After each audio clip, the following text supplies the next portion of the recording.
ప్రేక్షకుల నాడి తెలిసిన నిర్మాత తను ఏం పట్టినా అది బంగారమే. జనరల్గా హీరోలకి డైరెక్టర్లకి ఫ్యాన్స్ ఉంటారు, కానీ ఇదేంటో ఇక్కడ ప్రొడ్యూసర్కి బీభత్సంగా ఫ్యాన్స్ ఉన్నారు.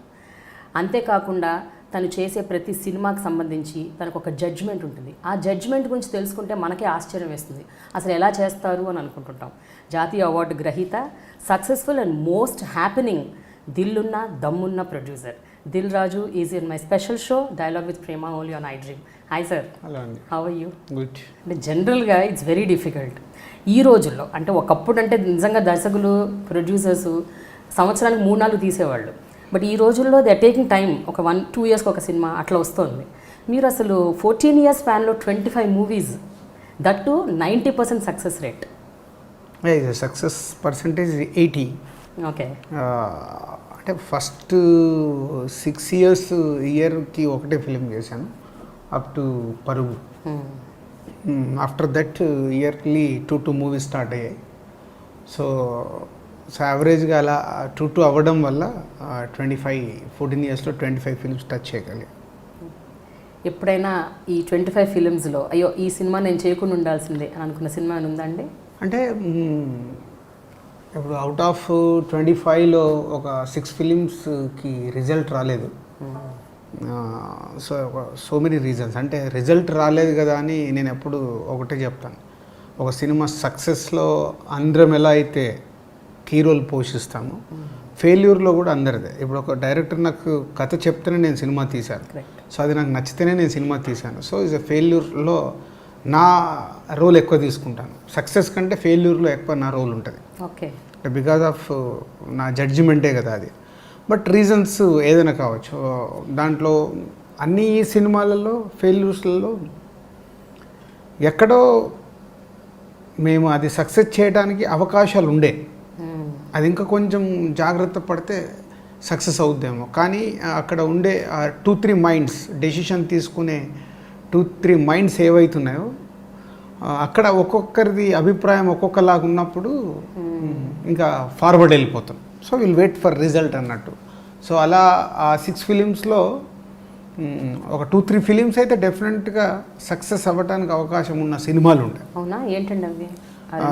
రామరామ కృష్ణ కృష్ణ అండ్ మున్నా అండ్ రామయ్య వస్తావయ్య, ఈ 3 సినిమాలు ఇంకొంచెం జాగ్రత్త పడి ఉంటే సక్సెస్ఫుల్ ఫిలిమ్స్ అయ్యేటి.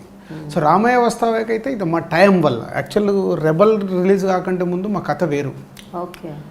సో ముందు ఆ కథ నచ్చే నేను, ఎన్టీఆర్, హరీష్ లాక్ చేసుకుంది. సో రెబల్ వచ్చిన తర్వాత మళ్ళీ ఫాదర్ మీద, ఫాదర్కు జరిగిందని కొడుకు రివెంజ్ తీసుకోవడం చిన్న సిమిలర్గా ఉందని వద్దనుకున్నాం. ఎలాగో ఇంకా షూటింగ్ స్టార్ట్ కాలేదు, కానీ అప్పుడు హరీష్ మళ్ళీ రీవర్క్ చేసి ఈ కథ చెప్తే బాగుంది కదా అనుకుని వెళ్ళాం. So is a time. Rebel release కంటే ముందు మా సినిమాకి స్టార్ట్ అయింటే మేము ఆ రాంగ్ స్టెప్ వేసేవాళ్ళం కాదు. సో ఇప్పుడు రామయ్య వస్తా ఫెయిల్యూర్ అని ఎవ్రీవన్. బట్ కథాపరంగా అది మంచి కథ అనుకుంటున్నారు. రామయ్య వస్తావయ్యా ఈ కథ కాదు, మా కథ వేరు, వేరేది. ఓకే. రెబల్ రిలీజ్కి ముందు మా కథ వేరు.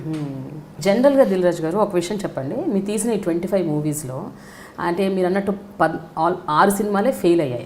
6 కూడా కంప్లీట్ ఫ్లాప్స్ కావు. ఇప్పుడు ఓ మై ఫ్రెండ్ అంటే ఇట్స్ నాట్ కంప్లీట్ ఫ్లాప్ కాదు, రామరామ కృష్ణ కృష్ణ ఫ్లాప్ కాదు. That's what. సో రీజనబుల్లీ ఫెయిర్గా ఆడాయి, బట్ నాట్ అ హిట్. కానీ మీరు జనరల్గా ప్రతి సినిమా ఎంచుకునేటప్పుడు మీ జడ్జ్మెంట్ బిఫోర్ షూటింగే పర్ఫెక్ట్గా ఉంటుందని విన్నాను నేను. అంటే మీరు షూట్కి వెళ్ళే ముందే ఈ కథ గ్యారంటీగా ఆడుతుంది, ఈ కథకి గ్యారంటీగా రెస్పాన్స్ ఉంటుంది అన్నట్టే వెళ్తారు మీరు. సో ఈ అనాలిసిస్ ఫెయిల్ అయ్యాక మీరు రిలీజ్ అయిపోయి దానికి రాంగ్ టాక్, బ్యాడ్ టాక్ వచ్చాక అప్పుడు కూడా అనాలిసిస్ చేస్తారండి, సినిమా ఎందుకు ఫెయిల్ అయింది ఏంటి, సో నెక్స్ట్ మూవీకి ఎట్లా జాగ్రత్త, ఇలాంటివి డెఫినెట్గా చేయాలి కదా. అంటే ఒకటి మనం 2 విధాలు, ఇది ఆడదు అనుకునే సినిమా ఒకటి ఉంటుంది, అది ఎప్పుడు డిసైడ్ అవుద్ది, మార్నింగ్ షో అయ్యాకే డిసైడ్ అవుతుంది. అప్పటి వరకు మాకు ఏదో హోప్స్ ఉంటాయి, మాకు లోపల డౌట్స్ ఉన్నా వర్కౌట్ అయిపోద్దేమో, ఆడియన్స్కి నచ్చేద్దేమో, ఇది సరిపోద్దేమో అంటే ఒక క్లౌడ్స్లో ఉంటాం. సో అది మార్నింగ్ షో పడితే కానీ మనకు అర్థం కాదు. మార్నింగ్ షో అయిపోయాక ఏదైతే టాక్ వస్తుందో దాన్ని తీసుకొని డెఫినెట్గా అనాలిసిస్ చేసుకోవాల్సిందే.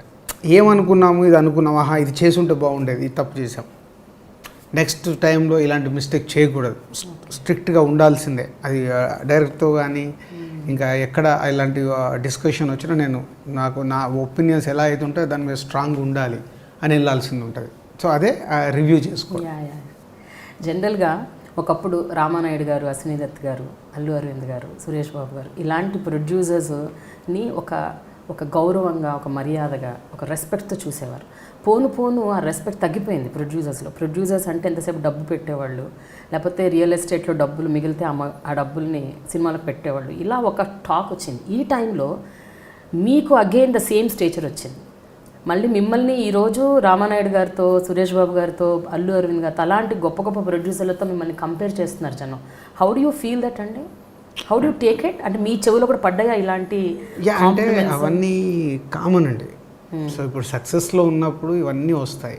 అంటే మీరు మధ్యలో ఫెయిల్ కూడా అయ్యారు కదా 2-3 సినిమాలు కూడా మిమ్మల్ని అయినప్పుడు కూడా ఎలా చూస్తారనేది నాకు తెలుసు. సో నేను అందుకే నాకు వేరియేషన్ లేదు. సో నా పని నేను కరెక్ట్గా చేస్తున్నానా, నేను అనుకున్న సినిమాకి మా టీంతో మేము అనుకున్న రిజల్ట్ తెస్తున్నామా లేదా, సో అదే నా క్యాలిక్యులేషన్. సో సక్సెస్ వచ్చింది, ఇండస్ట్రీ మెచ్చుకుంటారు, ఆడియన్స్ మెచ్చుకుంటారు, ఫెయిల్యూర్స్ వచ్చినప్పుడు మాట్లాడతారు, అవన్నీ వింటూ వెళ్ళడమే. ఓకే. బట్ మోస్ట్ అంటే ఇన్వాల్వ్ అయ్యి కమిటెడ్గా టోటల్ ఫోకస్డ్గా ఉండే ప్రొడ్యూసర్గా మీకు పేరుంది. అంటే no other producer had that name. నేను చెప్పేది అది. సో అది 100% మీ చెవిన పడుంటుంది, మీతో కూడా చాలామంది అనుంటారు. So that compliments how do you take it? అంటే అది చాలా ప్రెషర్ కదా మీ మీద. అంటే ఇంకా పర్ఫార్మెన్స్ ఇంకా బాగా చేయాలన్న ఒక ప్రెషర్ ఉంటుంది నెత్తి మీద. అంటే నేను అదేనండి, ఇప్పుడు అది తీసుకోను. I think is a God gift అది.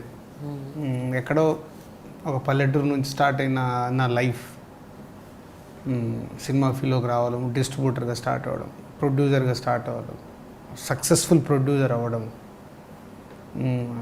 సో ఒక రామానాయుడు గారితో పోల్చడం అనేది it's a great great great moment. అది నాకు అది విన్నప్పుడల్లా ఒక వైబ్రేషన్ ఉంటుంది. 20 years బ్యాక్ నేనేంటి, ఆఫ్టర్ 20 years అంత పెద్ద మనిషితో కంపారిజన్ చేస్తుంటే డెఫినెట్గా వైబ్రేషన్ ఉంటుంది.